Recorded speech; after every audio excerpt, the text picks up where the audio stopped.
Ciao ragazzi, qui è Esiaxi. Benvenuti nel quarto episodio della Paccarriera. Ci eravamo lasciati con questa situazione di classifica. Siamo primi in campionato, seguiti dal Palermo a distanza di 6 punti. L'ultima partita giocata è stata quella contro il Bari, che abbiamo vinto per 2-1. Ora ci attendono le sfide con Frosinone e Cesena, ma probabilmente eviterò di farvele vedere. Dopodiché inizierà gennaio e quindi sarà tempo di aprire nuovamente i pacchetti per trovare qualche giocatore che possa migliorare la squadra. E ci saranno inoltre 2 partite importanti con Cremonese e Sassuolo. Abbiamo giocato le 2 partite finali di dicembre, vincendo in casa contro il Frosinone per 1-0, per poi pareggiare clamorosamente con il Cesena in una partita stregata. Ma ora è arrivato il momento del calciomercato. Ci siamo spostati su WeFoot. Vi ricordo che per regolamento della serie dobbiamo aprire 3 pacchetti, in questo caso dei giocatori argento raro, in quanto la Sampdoria è una squadra di seconda divisione ma che punta alla vittoria del campionato. Il primo pacchetto è interessante. Nessun giocatore famoso, ma vedo centrocampisti e difensori centrali che potrebbero tornarci utili. Incredibilmente, nel secondo pacchetto troviamo Zito Lovumbo. Dovessimo trovare il budget per acquistarlo, sarebbe un trasferimento top, sia per la categoria che per il futuro. Per il resto, nel pacchetto nulla di così entusiasmante. Il terzo pacchetto invece è decisamente migliore. Difensori centrali, centrocampisti, ma anche trequartisti. Zona della rosa dove abbiamo tanti giocatori vecchi e che non stanno rendendo al massimo. Magari qualcuno potrebbe fare al caso nostro. Stavolta mi sono ricordato di selezionare la nostra formazione e questi sono i migliori 11, almeno per overall, tra quelli che abbiamo trovato. Le alternative invece sono quelle che vedete qui. Adesso cercherò tutti sul gioco e farò una lista di quelli che reputo più utili. Questa è la lista dei più interessanti. Per quanto riguarda i trequartisti, i primi 3 che vediamo sono tutti in età avanzata. Non mi sento di voler investire dei soldi in qualcuno di loro. Ma c'è un quarto, Mario Soriano, 22enne spagnolo del Deportivo che sembra molto interessante. Il prezzo non è altissimo, possiamo provare a trattare. Tra le punte a disposizione, Zaccaria non sembra niente di che, mentre Soro è vero che è abbastanza giovane e velocissimo, ma non mi sembra adatto alla nostra squadra. Discorso diverso per Zito Lovumbo, che potremmo adattare a giocare dietro la punta. Iniziamo a trattare per Soriano. Alla fine ci accordiamo con la sua squadra per 7 milioni. Loro chiedevano una percentuale sulla rivendita del 17%, ma siamo riusciti a scendere fino al 10%. Ora non rimane che trattare con lui. La trattativa è stata abbastanza semplice, ruolo cruciale e contratto per 4 anni, a 4.200 euro a settimana, stipendio più basso rispetto al precedente. Direi quindi che possiamo accettare.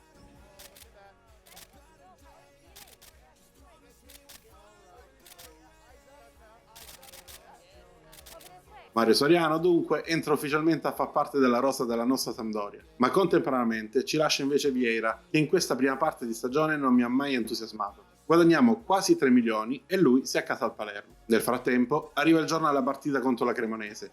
La Cremonese era partita forte, ma in questo momento sta un po' faticando, ed infatti è scesa fino alla 7ª posizione. Rimane una squadra pericolosa, che fa del tiki-taka e del pressing alto la sua arma migliore. Contro di loro ci schieriamo così. Giordano si posiziona a sinistra ed è l'unica novità fino alla 3/4, dove troviamo Stanis e soprattutto Soriano, all'esordio, alle spalle di Coda. Mental fortitude and technical excellence. Both qualities will be pivotal. C'è gran festa sugli spalti per la capolista. Vediamo di continuare così e di vincere ancora. Saremo noi a dare il calcio d'inizio al match.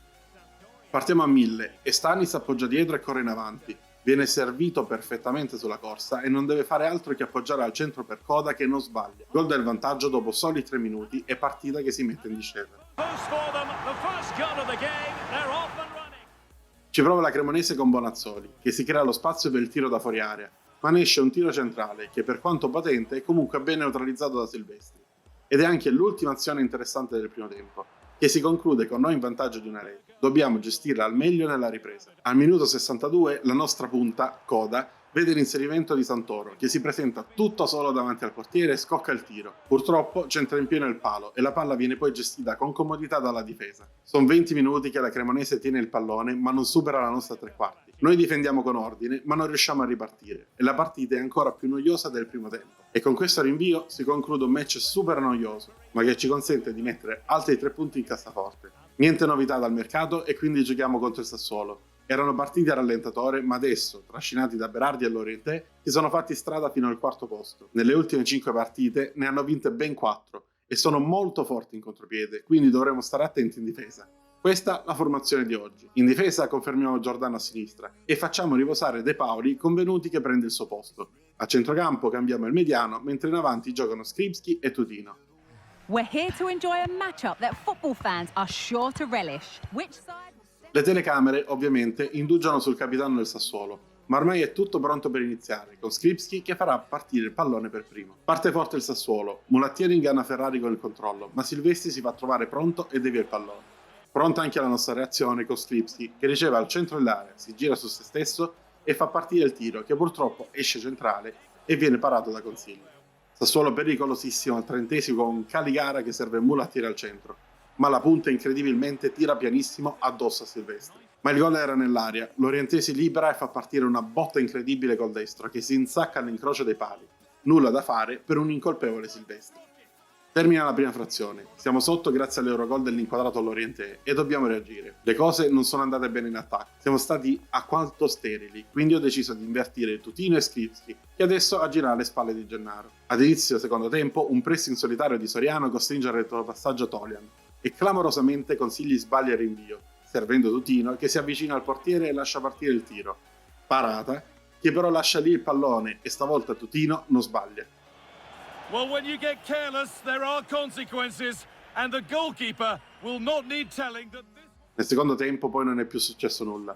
La migliore azione è stata questa alla fine con Skripski che ha servito Coda, ma il controllo è rimasto troppo dietro la nostra punta, che ha tirato fuori equilibrio e l'arbitro ha mandato tutti sotto la doccia. Ne usciamo quindi con un punto. Ho deciso che, anche se non abbiamo abbastanza budget, voglio provarci ugualmente per Lubumbo. 7,7 milioni più il cartellino di Borini è la nostra ultima offerta. Ma il Cagliari ha bisogno di tempo per pensarci, ed alla fine è un nulla di fatto. È un tentativo che comunque andava fatto.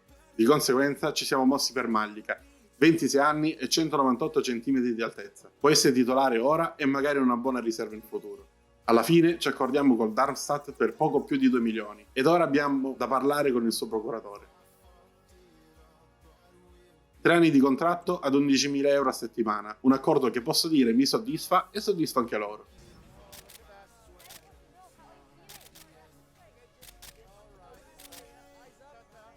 E con questo acquisto si conclude il mercato invernale. Stavo giocando le partite off-cam quando si è presentata davanti a me la Carrarese. Ho voglia di vendicare la sconfitta della prima giornata, quando venimmo umiliati per 3-0. Adesso sono una squadra da metà classifica, ma rimangono pericolosi in avanti, sfruttando le loro ripartenze e il fisico per metterci in difficoltà. Per contrastarli abbiamo scelto di mettere i titolari. Nessun cambiamento alla formazione più forte a disposizione. Anzi, vedremo giocare anche Mallica dal primo minuto. Non è un esordio perché off-cam ha già giocato, ma è interessante vedere il comportamento del nuovo acquisto. Stadium is buzzing already and with good cause.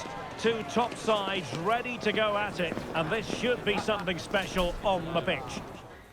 Le squadre entrano sul terreno di gioco ed è tutto pronto per iniziare. Coda farà fare al pallone i primi giri di questa partita. Una partenza ad alta intensità era ciò che più volevo. De Paoli vede il movimento di Tutino che va dritto per dritto fino ad arrivare al portiere. Lo guarda ed incrocia sul palo lontano, segnando il gol del vantaggio. Festeggiano sotto la curva i nostri ragazzi che sono partiti benissimo.